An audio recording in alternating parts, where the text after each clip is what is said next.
तो देखते हैं रीजनिंग का बहुत ही महत्वपूर्ण चैप्टर है असमीका, जिसे इंग्लिश में कहते हैं इनइक्वालिटी। तो इससे कुछ बहुत ही एक या दो क्वेश्चन आते हैं।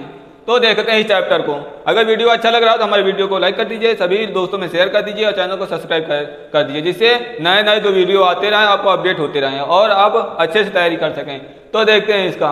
तो इसमें कुल मिला के 3 प्रकार के चिन्ह होते हैं। एक होता है बड़े का निशान, एक होता है छोटे का निशान, एक होता है बराबर। आप समझते हैं अगर ए इस तरह से अगर लिखा है तो इसे पढ़ेंगे ए बड़ा है बी से, ना कि बी छोटा है ए से। कहने में तो सही है, लेकिन अगर सही बात करी जाए तो ये तरीका गलत है। सही तरीका क्या है? जो पहले है उसे कहेंगे ए, अब बड़े का निशान तो ए बड़ा है बी से, इस तरह से पढ़ेंगे। उसके बाद जैसे ये है तो यहाँ पे एच, इसे पढ़ने का क्या तरीका है? ए छोटा है बी से, इस तरह से पढ़ेंगे। अगर इसमें ए बराबर बी है तो ए बराबर है बी के, ना कि उल्टा पढ़ेंगे, क्योंकि हमारे जो पढ़ने का तरीका है इस तरह से पढ़ने का तरीका है, ना कि इस तरह से पढ़ने का तरीका। ये वाला तरीका गलत है, ये वाला सही है। तो जो सही तरीका है उस तरह से पढ़ेंगे। मतलब अगर ए बड़ा है बी से तो ये सही तरीका है। अब देखते हैं इससे संबंधित कुछ नियम। तो नियम इसमें केवल 5 ही हैं। क्या है? अगर P के बाद बड़ा, छोटा या बराबर है, छोटा या बराबर है, इसका मतलब एक चिन्ह हो रहा है। क्या है? छोटा या बराबर, बराबर। इसका क्या है? बड़ा या बराबर, इस तरह से है। तो अगर कंटिन्यू छोटा या बराबर है, मान लो यहाँ पे कोई अंक दिया, यहाँ पे कोई कुछ दिया, यहाँ पे कुछ दिया, इसके बाद ये, तो अगर पूछे P और Q के बीच में संबंध, तो क्या कहेंगे? P छोटा या बराबर है Q से।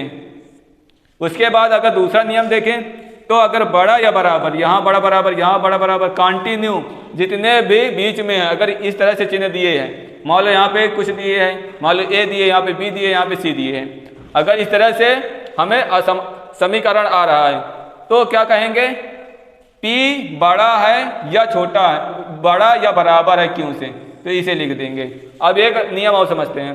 क्या है कि अगर P बड़ा या छोटा है या बड़ा या बराबर है, बड़ा या बराबर है, अगर एक बार भी बीच में केवल बड़े का निशान आ जाए इस तरह से, तो ये तीनों का महत्व खत्म।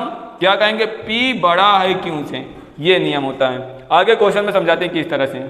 उसके बाद क्या है? P छोटा या बराबर है, यहाँ पे कोई अंक A है मान लो, यहाँ पे B है, यहाँ पे C है, यहाँ पे D है। अगर इस तरह से दिए है तो क्या कहेंगे? अगर बीच में एक बार भी छोटे का निशान आ गया तो इनका महत्व खत्म, इनका भी महत्व खत्म। क्या कहेंगे? डायरेक्ट P छोटा है Q से। उसके बाद 5वां नियम। 5वां नियम समझने से पहले हम थोड़ा सा एक और बात समझ लें। कोई भी मान लो 3 लड़के हैं, एक लड़का ये है, एक लड़का ये है, एक ये लड़का है। अगर जहाँ पे कंफ्यूजन आ जाए कि अगर कहा जाए बीच वाला इससे ना तो बड़ा है ना तो इससे छोटा है, तो अगर ये इसका मतलब छोटा या बड़ा है तो क्या कह सकते हैं? या तो वो बड़ा हो सकता है, या तो छोटा हो सकता है, या तो वो बड़ा हो सकता है, या तो बराबर हो सकता है। यही तो दुनिया में 3 है। मतलब अपने को ले लो, या आपसे कोई छोटा भाई है तो या तो आपसे छोटा होगा, या तो आपसे बड़ा होगा, या तो दोस्त है तो ये मान लो आपके बराबर होगा। इसके अलावा तीसरा रिश्ता हो ही नहीं सकता। तो यही हो सकते हैं। तो मान लो अगर ये P बड़ा है Q से, उसके बाद Q छोटा है R से, तो हम कह सकते हैं Q का जो संबंध जिस तरह इसमें है, बीच वाले जो संबंध, या तो वो छोटा होगा, या तो वो बड़ा होगा, या तो बराबर होगा। 3 ही संबंध होते हैं। तो इस तरह से 5 नियम हो गए। अब देखते हैं क्वेश्चन को। तो सबसे पहले हम छोटा क्वेश्चन देखते हैं, उसके बाद देखेंगे बड़ा। तो क्वेश्चन आने का तरीका क्या है? पहला दिया होगा निर्देश दिया होगा 2-3 लाइन का, तो उसे पढ़ना होगा। उसके बाद क्या होगा? कथन दिया होगा। कथन मान लो A छोटा या बड़ा B से या C, उसके बाद D। तो बताइए A और ये मान लो दिया है, तो इसमें ये हो गया निर्देश। इस तरह से। तो पहला निर्देश आया, उसके बाद क्या आया, ये सॉरी निष्कर्ष। पहला निर्देश दिया होगा, उसके बाद कथन दिया होगा, उसके बाद निष्कर्ष दिया होगा। तो हमें कथन से जो निष्कर्ष निकले तो इसमें सही या गलत का निशान लगाना है। तो क्या करना है, पहले देखो नियम क्या था कि अगर छोटा या बड़ा, उसके बाद देखो ये विपरीत, इससे विपरीत चिन्ह है। तो क्या नियम था, अगर इस तरह से चिन्ह आते हैं तो इसे ए और सी के संबंध क्या करेंगे, ये वाला निशान लगा देंगे। तो इसमें क्या पूछे, तब ये दोनों विपरीत हो गए हैं तो यहाँ पे क्या आना चाहिए, ये वाला आना चाहिए। जबकि इसमें ए बड़ा है डी से, तो कन्फर्म नहीं है कि ए बड़ा ही डी से, तो इसे हम गलत मान लेंगे। तो इस तरह से क्वेश्चन आएंगे। तो अब हम देखते हैं बड़ा क्वेश्चन। इसी क्वेश्चन में सभी प्रकार के हम क्वेश्चन देख लेते हैं। तो हमें नियम क्या है ये तो समझ गया, क्वेश्चन किस तरह से आते हैं। अब देखते हैं क्वेश्चन कैसे हल करते हैं। तो कथन दिया है, ये कथन है पूरा, इसी को पढ़कर हमें नीचे निर्देश में सही और गलत का फैसला करना है। तो कथन क्या है, हमें सिर्फ उतना ही देखना जितना ये क्वेश्चन में दिया गया हो। देखो ए और ई, तो ए को गोला कर लेंगे, उसके बाद देखेंगे ई को, इसके बाद इधर से कोई मतलब नहीं, मतलब जहां से ए से और ई के बीच में ही सिर्फ देखना है, ना तो उधर से मतलब ना तो इधर से मतलब, सिर्फ उसी के बीच में देखना है। तो आप देखेंगे क्या है, देखो ये बड़ा या बराबर है, या बड़ा है, ये बड़ा या बराबर है, ये बराबर है। तो क्या निकलेगा, हमने नियम बताया था,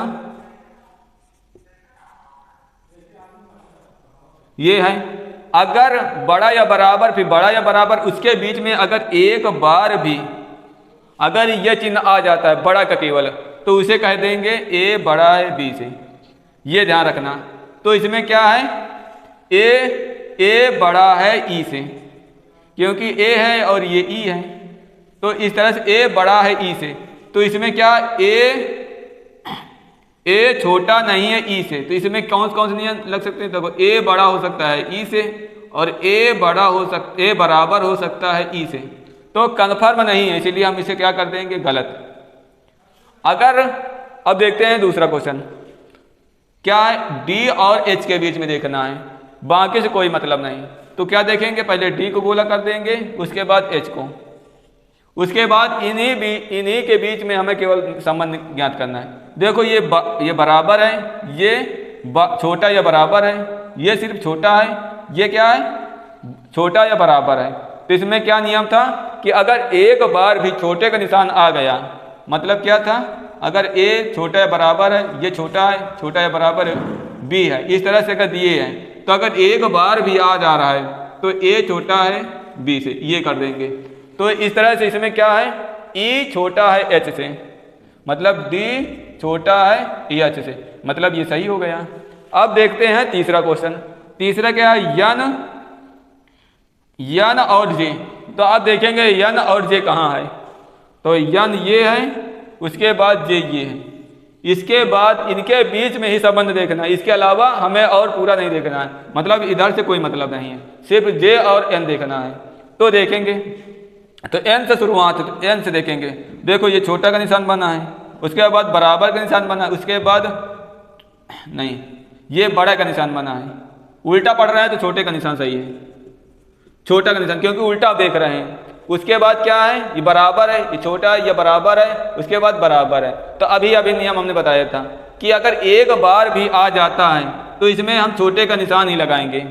तो किस तरह से, यन क्या है, छोटा है जे से,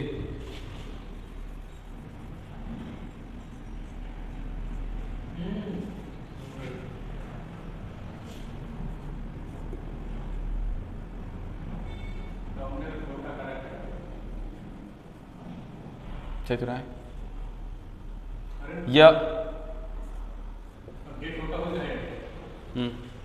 या लिख सकते हैं जे छोटा यन से। तो अब इसमें देखते हैं, तो क्या है कि एन बड़ा या बराबर है जे से, ताकि ये गलत है, क्योंकि यन बड़ा है, क्योंकि ये उल्टा लगा है, तो एन बड़ा केवल होना चाहिए जैसे। तो अगर ये बराबर का निशान ना होता तो ये क्वेश्चन सही हो जाता। तो इस तरह से अगर एक बार भी केवल बड़ा का निशान या छोटे का निशान है तो केवल वही उसी को प्रधानता होगी, तो ये गलत हो गए। अब देखेंगे सी और ई, तो ये सी है और ये ई है, तो इसमें क्या सी बराबर है ई से, तो क्या है देखो इसमें बराबर है और इसमें बड़ा या बराबर है, तो इस तरह से अगर आ जाए बाहर भी लिख सकते हैं, ये डी हो गया बराबर ई। इस तरह से अगर आ जाए तो क्या करेंगे, सी बड़ा या बराबर है ई से, क्योंकि एक कंडीशन बराबर में तो इसमें शामिल है लेकिन ये बड़ा भी हो सकता है, तो ये वाला मतलब वो ऑप्शन हम वो चीज सिलेक्ट करेंगे जिसमें ज़्यादा हो, कम मात्रा को हम नहीं सिलेक्ट करते। तो बराबर तो है ही है लेकिन बड़ा भी है, तो ये वाला सिलेक्ट करेंगे। तो क्या इसमें सी बराबर है ई से, तो ये भी गलत है। उसके बाद देखते हैं दूसरा सी और एफ, हमें सिर्फ इतने से मतलब है, तो देखते हैं इसे बाहर लिख लें, सी बड़ा या बराबर है डी, फिर उसके बाद बराबर है ई, फिर छोटा या बराबर है एफ, इस तरह से लिख लेंगे। उसके बाद ना हमें आगे वाले से मतलब है ना पीछे वाले से मतलब है, उसके बाद उसे कट कर देंगे, सिर्फ इतना देखेंगे। इसमें क्या दिए, सी छोटा या बराबर है एफ से, तो देखते हैं देखो विपरीत चिन्ह है, तो क्या होगा सी बड़ा, इसके बाद विपरीत चिन्ह है तो ये, उसके बाद बराबर का निशान, इस तरह से आएगा।